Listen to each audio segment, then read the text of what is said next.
In giving effect to the statutory provision, CRAN issued the relevant regulations in 2012, requiring broadcasting and telecommunication licensees to pay a fraction of their received income in the form of a regulatory levy at an amount not exceeding 1.5% of turnover.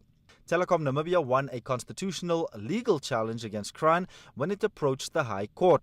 Telecom Namibia argues that CRAN was in fact collecting tax as opposed to the regulatory levy provided for in the Communications Act, and therefore the practice was inconsistent with Article 63 of the Namibian Constitution. The High Court ruled in favor of Telecom Namibia, holding there was no connection between the regulatory scheme employed by CRAN and the levy it imposed on licensees. Appearing for CRAN in the Supreme Court, South African-based lawyer Vincent Maleka stressed there would be no strict mathematical correlation between the cost of regulation and levy charged, but the emphasis should be on the dominant purpose of the regulatory scheme.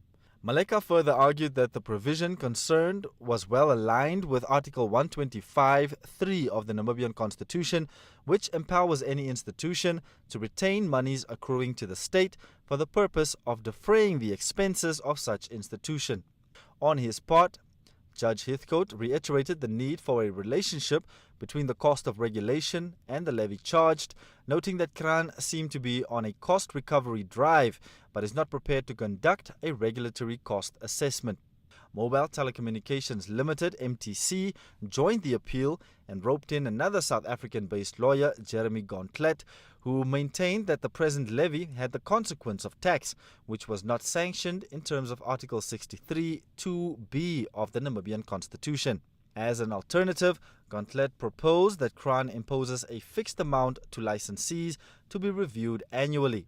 Judgment in the matter was then deferred to a date to be communicated. For the 2015-2016 financial year, CRAN generated $82 million, up from $72 million the previous year. Telecommunications and broadcasting levies represents 78% of total revenue.